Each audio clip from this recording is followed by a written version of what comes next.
নমস্কাৰ কন্যকা লাইভলৈ স্বাগতম জনাইছো ষ্টুডিঅত মই গৰিয়সী বৰুৱা এই মুহূৰ্তত আধাৰ কাৰ্ডৰ হিতাধিকাৰী সকলৰ বাবে আহিছে এটি গুৰুত্বপূৰ্ণ খবৰ আৰু এই গুৰুত্বপূৰ্ণ সিদ্ধান্ত গ্ৰহণ কৰিছে অসম চৰকাৰে যদি আপুনিও আধাৰ কাৰ্ডৰ হিতাধিকাৰী হয় তেনেহলে এই খবৰটো আপোনাৰ বাবে আপোনাৰ যদি আধাৰ কাৰ্ড আছে তেনেহলে এতিয়াৰে পৰা আপুনি মানি চলিব লাগিব এটি বিশেষ নিয়ম এটি বিশেষ কাম কৰিব লাগিব যদি আপোনাৰ আধাৰ কাৰ্ড আছে বিত্তীয় ব্যৱস্থা যি আপোনালৈ আগবঢ়োৱা হ'ব আধাৰ কাৰ্ডৰ জৰিয়তে বা যি চৰকাৰী সা সুবিধা আপুনি গ্ৰহণ কৰিব আধাৰ কাৰ্ডৰ জৰিয়তে সেইসমূহ সুনিশ্চিত হৈ থকাটো যদি আপুনি বিচাৰিছে তেনেহলে ফেব্ৰুৱাৰী মাহৰ ভিতৰত আপুনিও কৰিব লাগিব এটি বিশেষ কাম কি এই বিশেষ কাম সবিশেষ আমি জনাই যাম এই প্ৰতিবেদনৰ জৰিয়তে আগবঢ়াইছো এই বিশেষ প্ৰতিবেদন আধাৰ কাৰ্ডৰ গৰাকীয়ে ফেব্ৰুৱাৰী মাহতে কৰিব লাগিব এটা বিশেষ কাম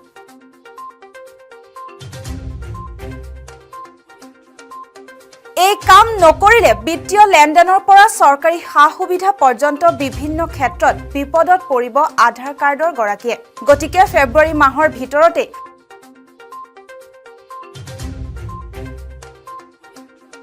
জানিলক সবিশেষ ফেব্ৰুৱাৰী মাহ হৈছে অন্তিম সময় আৰু ফেব্ৰুৱাৰী মাহৰ ভিতৰতে এই বিশেষ কামটো আপুনি কৰিব লাগিব এই কাম নকৰিলে সমস্যাৰ সন্মুখীন হ'ব আধাৰ কাৰ্ডৰ গৰাকী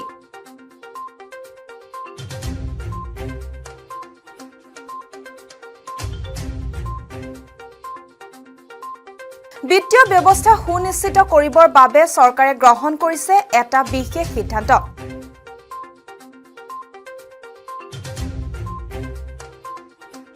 বন্ধ হ'ব পাৰে আপোনাৰ বেংক একাউণ্ট বা অন্যান্য বিত্তীয় লেনদেন আপোনাৰ আধাৰ কাৰ্ডৰ এই বিশেষ কামটো নকৰিলে বন্ধ হ'ব পাৰে আপোনাৰ বেংক একাউণ্ট বা অন্যান্য বিত্তীয় লেনদেন চৰকাৰী প্ৰতিটো সা সুবিধাৰ পৰা বঞ্চিত হ'ব লাগিব আধাৰ কাৰ্ডৰ গৰাকী যদিহে এই বিশেষ কামটো আপুনি নকৰে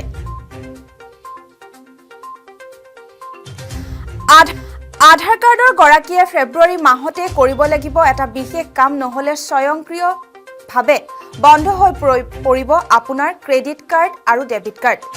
কি এই বিশেষ কাম আমি আপোনালোকক জনাই যাবলৈ চেষ্টা কৰিম এই সমস্যা সমাধানৰ বাবে আপোনাৰ হাতত আছে মাত্ৰ ফেব্ৰুৱাৰী মাহৰ ভিতৰতে আপুনি আপোনাৰ কাম কৰিব লাগিব যদিহে আপুনি আধাৰ কাৰ্ডৰ হিতাধিকাৰী হয় ফেব্ৰুৱাৰী মাহৰ ভিতৰতে 10 বছৰীয়া পুৰণি আধাৰ কাৰ্ডৰ গৰাকীয়ে আপডেট কৰাওক আধাৰ কাৰ্ড 10 বছৰীয়া পুৰণি আধাৰ কাৰ্ডৰ গৰাকীয়েও কৰাব লাগিব নিজৰ আধাৰ কাৰ্ড আপডেট UIDAI আধাৰ কাৰ্ডৰ আপডেটৰ বাবে আনিছে নতুন নিয়ম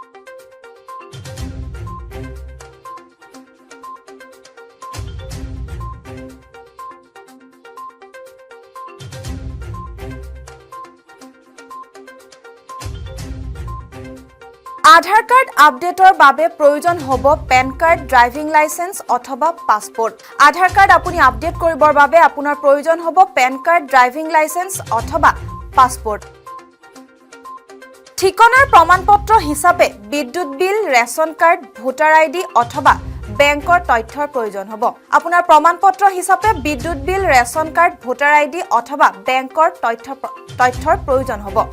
মাই আধাৰ অপচনত গৈ ক্লিক কৰিব লাগিব আপডেট ডকুমেন্ট আপুনি এই বিশেষ নিয়মটো মানি চলোতে মাই আধাৰ যি অপচন পাব সেই অপচনত গৈ ক্লিক কৰিব লাগিব আপডেট ডকুমেন্ট ৱেবছাইটত লগইন কৰিয়ে সন্নিবিষ্ট কৰিব লাগিব আধাৰ কাৰ্ডৰ নম্বৰ ৱেবছাইট লগইন কৰিয়ে সন্নিবিষ্ট কৰিব লাগিব আপোনাৰ আধাৰ কাৰ্ডৰ নম্বৰ তাৰ পাছতে আপুনি আপলোড কৰিব লাগিব প্ৰয়োজনীয় সকলো নথিপত্ৰ আপোনাৰ প্ৰয়োজনীয় যি নথিপত্ৰ আছে সেই সকলোবোৰ নথিপত্ৰ আপলোড কৰিব লাগিব প্ৰয়োজনীয় সকলো নথিপত্ৰ সকলো তথ্য পৰীক্ষণৰ পিছতে আপডেট হ'ব আপোনাৰ আধাৰ কাৰ্ড এনেদৰে সকলো তথ্য পৰীক্ষণৰ পাছতে আপোনাৰ আধাৰ কাৰ্ড আপডেট হৈ পৰিব ইয়াৰ উপৰিও অফলাইনতো আপডেট কৰিব পাৰিব আপোনাৰ আধাৰ কাৰ্ড যদি অনলাইন আপুনি আপডেট কৰিব নোৱাৰে তেনে ক্ষেত্ৰত আপুনি অফলাইনো আপডেট কৰিব পাৰিব আপোনাৰ আধাৰ কাৰ্ড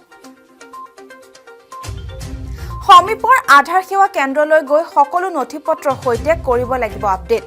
যদি আপুনি অফলাইন আপডেট কৰিম বুলি ভাবে তেনেহলে আপোনাৰ সমীপৰ যি আধাৰ সেৱা কেন্দ্ৰ আছে তালৈ গৈ আপুনি নথিপত্ৰৰ সৈতে কৰিব লাগিব আবেদন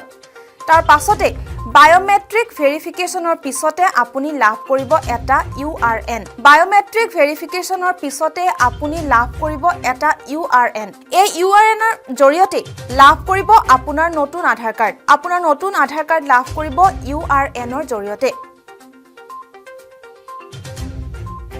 পূৰ্বতে আধাৰ আপডেট বিনামূলীয়া আছিল যদিও আপডেটৰ বিনিময়ত দিব লাগিব ধন পূৰ্বতে যদিও আধাৰ কাৰ্ড আপডেট বিনামূলীয়া আছিল কিন্তু এই ক্ষেত্ৰত আপুনি আধাৰ কাৰ্ড আপডেট কৰোঁতে তাৰ বিনিময়ত ধন দিব লাগিব যদি আপুনি অনলাইন আপডেট কৰে তেনেহলে UIDAI এ ধাৰ্য কৰিছে 50 টকাকৈ অনলাইন আপডেট কৰিলে আপুনি দিব লাগিব 50 টকাকৈ আনহাতে অফলাইন আপডেটৰ বাবে ধাৰ্য কৰা হৈছে 100 টকাকৈ যদি আপুনি অনলাইনৰ সলনি অফলাইন আপডেট কৰিব বিচাৰে তেনেহলে ধাৰ্য কৰি দিয়া হৈছে 100 টকাকৈ